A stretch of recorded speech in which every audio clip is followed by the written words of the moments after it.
Hi guys, welcome back to our channel LJ in Japan. ඉතින් ඔයගොල්ලන්ට මතක ඇති අපේ කලින් වීඩියෝස් වල එකකදී අපි කිව්වා කොහොමද ස්ටුඩන්ට් වීසා වලින් අඩු වියදමකින් ඉක්මනට ජපානයට එන්නේ කියලා. ඊටත් පස්සේ ස්ටුඩන්ට් වීසා ආපු ඔයාගේ ස්පවුස්ව අඩු කාලෙකින් අඩු වියදමකින් කොහොමද ජපානයට එක්කගෙන එන්නේ කියලාත් කිව්වා. අන්න ඒ වීඩියෝ එකේදී අපි කිව්වා රීසන් ලෙටර් කියලා ලෙටර් එකක් ගැන. ඉතින් ගොඩක් දෙනා අපෙන් ප්‍රශ්න අහලා තිබ්බා කොහොමද මේ රීසන් ලෙටර් එක හරියට ලියන්නේ කියලා. අද වීඩියෝ එක කරන්නේ ඒක ගැන.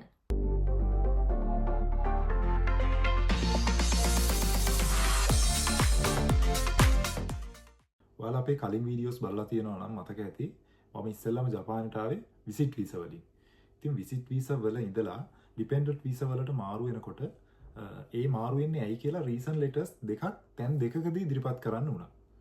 ඒ ගැන අපි ඉන් ඩීටේල් කතා කරමු.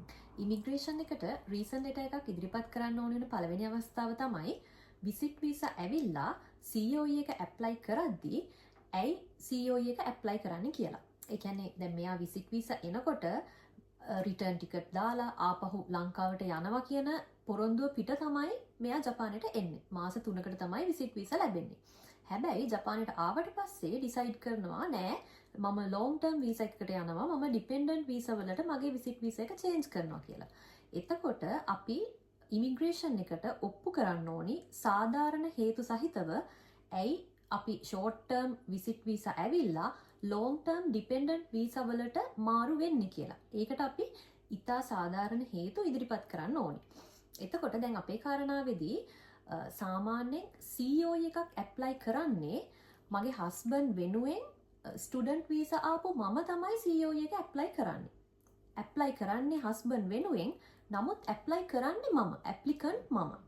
අන්න එතකොට මං ලියන විදියට මගේ පර්ස්පෙක්ටිව් එකෙන් රීසන් ලෙටර් එකක් ලියන්න ඕනි විසිට් වීසා ආපු හස්බන්ඩ්ව මම ඇයි ලොන්ග් ටර්ම් ඩිපෙන්ඩන්ට් වීසා වලට චේන්ජ් කරන්න උත්සාහ කරන්නේ. ඇයි මම මේ COE එකක් ඇප්ලයි කරන්න කියන එක. අන්න එතෙන්දී දැන් ඒක එක එක්කෙනාට කාරණා තම තමන්ගේ පෞද්ගලික කාරණා අනුව වෙනස් වෙන්න පුළුවන්. අපේ කාරණාවේදී අපිට ආවේනික වෙච්ච හේතු කාරණා ටික ලියලා අපි රීසන් ලෙටර් එකක් ඉදිරිපත් කරා. එතකොට ඒක ගොඩාක් ලොකු එකක් නෙමෙයි. හරියටම A4 sheet එකෙන් භාගයක් වගේ. එතකොට මම නිකන් ඩීටේල් වයිස් කියන්නම් මොනවද අපි ලිව්වේ කියලා. මම රීසන් ලෙටර් එක ලියනකොට පොයින්ට්ස් 3ක් යටතේ තමයි ලිව්වේ. එතකොට පළවෙනි පොයින්ට් එක යටතේ මගේ හස්බන්ඩ්ගේ බේසික් ඩීටේල්ස් නම, එතකොට එයා විසිට් වීසා ආවේ කවද්ද, එයා ලංකාවේදී කරපු ජොබ් එක, එයාගේ එඩියුකේෂනල් ක්වොලිෆිකේෂන්ස්, ඒ වගේ දේවල් හරිම සරලව වචන කීපයකින් ලිව්වා මගේ පළවෙනි පොයින්ට් එක යටතේ. දෙවෙනි කාරණාව තමයි ජපානය ඇතුලේ ඔයා කොච්චර ෆයිනෑන්ෂියලි ස්ට්‍රෝංග්ද කියලා ඉමිග්‍රේෂන් එකට ඔප්පු කරන්න ඕනේ. ඒ කියන්නේ සරලව කිව්වොත් ජපානය ඇතුලේ ඔයාට තියෙන වත්කම් ටික ඒගොල්ලන්ට කියන්නයි ඕනේ. තවත් සරලව කිව්වොත් මම ලංකාවෙන් ඉද්දි සල්ලි ටිකක් අරගෙන ආවා. මම ඒවා මෙහි අවශ්‍ය දේවල් වලට වියදම් කරා. ඊට පස්සේ මම ඒ ඉතුරු සල්ලි ටික මගේ account එකේ deposit කරා. ඊට අමතරව මගේ හස්බන්ඩ් ලංකාවෙන් ඉද්දි සල්ලි අරගෙන ආවා. ඒකෙනුත් අපි අවශ්‍ය දේවල් වලට වියදම් කරලා ඉතුරු ටික එයා ඩිපොසිට් කරෙත් මගේ බැංක් account එකේ. හේතුව තමයි එයා ආවේ විසිට් වීසා. එතකොට එයාට ජපානය ඇතුලේ බැංක් account එකක් නැහැ. මට තමයි තිබ්බේ ස්ටුඩන්ට් වීසා ආපු නිසා. එතකොට මගේ account එකේ ඔන්න දැන් අපි දෙන්නම ලංකාවෙන් අරගෙන ආපු සල්ලි ටික තියෙනවා. ඊට පස්සේ ඉමිග්‍රේෂන් එකට යන්න, ඒ කියන්නේ COE එක ඇප්ලයි කරන්න යන්න කිට්ටුව අපි අපේ පාස්බුක් එකේ ෆොටෝකොපි එකක් ගත්තා. ඒ දවසට අපේ තියෙන බැලන්ස් එක. තුන්වෙනි පොයින්ට් එක තමයි වැදගත්ම පොයින්ට් එක. ඒ කියන්නේ විසිට් වීසා ආපු ඔයාගේ ස්පවුස් ඇයි ඔයා දැන් try කරන්නේ ඩිපෙන්ඩන්ට් වීසා වලට චේන්ජ් කරලා ජපානයේ ලොන්ග් ටර්ම් තියාගන්න කියලා. එතකොට ඒ කාරණාව, ඒ හේතුව කෙනින් කෙනාට ආවේනික වෙන්න පුළුවන්. තම තමන්ගේ හේතුව ඊටාම පැහැදිලිව, නිවැරදිව ඒ බලන ඉමිග්‍රේෂන් ඔෆිසර්ට ඒත්තු ගැන්වෙන විදියට ලියන එක තමයි එතන තියෙන ට්‍රික් එක. අනිත් වැදගත්ම දේ තමයි මේක අපි ලියන්න ඕන ජපන් වලින්. අපි දෙන්නටම ඇත්තටම ජපානට එද්දිත් දැනටත් එහෙම ලොකුවට ජපන් බෑ. ඉතින් ඔයාලට පුළුවන් නම් මේක ජපන් දන්න කෙනෙකුට කියලා ලියාව ගන්නවා වගේ එතකොට ගොඩක් වෙලාවට ඉංග්‍රීසි වලින් වුණත් මේක ලියලා ඉදිරිපත් කරන්න පුළුවන්. නමුත් එතන ජපනීස් ඔෆිසර්ස්ලා තමයි ඉමිග්‍රේෂන් එකේ වැඩ කරන්නේ. එතකොට එයාලට එයාලගේ භාෂාවෙන් මේක තිබ්බොත් ටක් ගාලා තේරුම් ගන්න පුළුවන්. බොහොම සරල ජපන් වලින් තිබ්බත් කමක් නැහැ. ඉතින් අපිත් කරේ අපි ජපන් දන්න කෙනෙක් හරහා මේ ලියපු ලෙටර් එක ට්‍රාන්ස්ලේට් කරගත්ත ජපනිස් වලට. හරි දැන් අපි ඔයාලට කියන්න යන්නේ දෙවෙනි රීසන් ලෙටර් එක අපිට ඕන වෙන තැන ගැන. දැන් COE එක ඇප්ලයි කරද්දී COE එකට ඇප්ලයි කරද්දී පළවෙනියටම රීසන් ලෙටර් එක ඕනි වෙච්ච විදිය ගැන ඔයාලට දැන් දාලා අවබෝධයක් ආවා.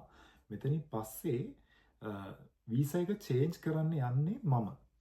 එතකොට වීසා එක චේන්ජ් කරන තැනට යද්දී මම ලියන්න ඕන මගේ පර්ස්පෙක්ටිව් එකෙන් ඇයි මගේ වීසා එක චේන්ජ් කරන්න කියලා. ඉතින් ඒකට අවශ්‍ය කරන පොයින්ට්ස් ටික අපි දැන් කතා කරමු. දැන් අපි බලමු දෙවෙනි රීසන් ලෙටර් එක ලියන්නේ කොහොමද කියලා. මේකෙදිත් අපිට ලොකු දෙයක් කරන්න නැහැ. කලින් ලියපු රීසන් ටිකම මගේ පර්ස්පෙක්ටිව් එකෙන් එන විදිහට තිබ්බනම් හොඳටම ඇති. මූලිකම දේ අපි ලියපු රීසන් එක මෙතනදී පොඩ්ඩක් හයිලයිට් කරා නම් හොඳයි.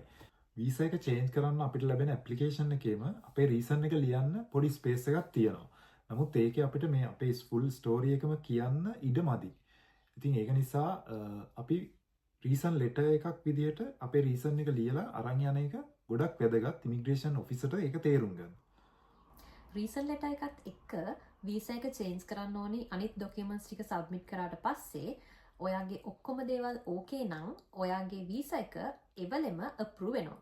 ඒ කියන්නේ ඔයා ඒ ඩොකියුමන්ට්ස් ටික සබ්මිට් කරලා විනාඩි ගාණක් ඇතුළත අපේ නම් විනාඩි 10ක් 15ක් වගේ ඇතුළත අපේ වීසා එක ඕකේ කියලා ඉමිග්‍රේෂන් ඔෆිස් ඇවිල්ලා අපිට කිව්වා.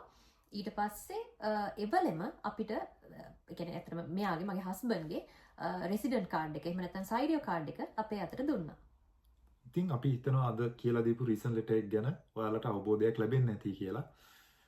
මේ වගේම තවත් වැදගත් වීඩියෝ එකකින් ආයෙ හම්බ වෙනකම් හැමෝම පරිස්සමින් ඉන්න. Bye.